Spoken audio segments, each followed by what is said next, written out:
வாழ்க்கையை சிறப்பா வாழ்வதற்கு கடைப்பிடிக்க வேண்டிய 3 விஷயங்கள் சொல்ல முடியுமா? வாழ்க்கை சிறப்பா வாழ்வதற்கு கடைபிடிக்க வேண்டிய 3 விஷயத்த சொல்ல முடியுமான்னு கேட்குறாப்புல.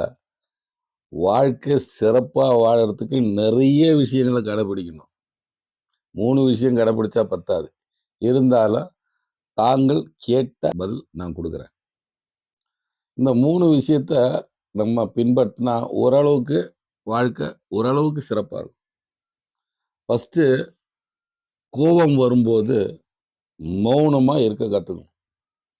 இந்த கோவத்தினால பல பிரச்சனை, பல பிரிவு, பல இழப்பு வந்திருக்குது. உயிரிழப்பே வந்திருக்குது. பொருள் இழப்பு, வாழ்க்கை இழப்பு இந்த கோவத்தினால. அந்த கோவம் வரும்போது மௌனம் பாலிக்கிறது நல்லது. அடுத்தாப்புல விரக்தி, இழப்பு அந்த நேரத்துல எந்த முடிவும் எடுக்கக்கூடாது. விரக்தி ஆயிட்டு எல்லாம் முடிஞ்சு போச்சு. இழப்பு எல்லாம் முடிஞ்சு போச்சுன்னு நெனச்சு தற்கொலை செய்யலாமான்லாம் யோசிப்பாங்க. அது இல்லன்னா ஊர விட்டு ஓடிடலாமான்லாம் யோசிப்பாங்க.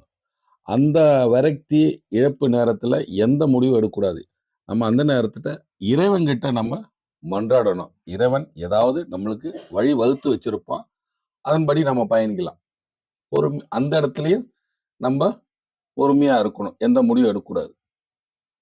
அடுத்தாப்புல யாருக்காவது நம்ம ஒரு வாக்குறுதி குடுக்குறோம். நான் அத செய்றேன், இத குடுக்குறேன், அப்படி பண்றேன், அப்படி வாக்குறுதி குடுக்கக்கூடாது.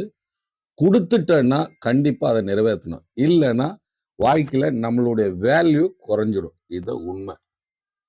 இந்த 3 விஷயத்த நீங்க ஃபாலோ பண்ணாலே வாழ்க்கை சிறப்பா இருக்கும்.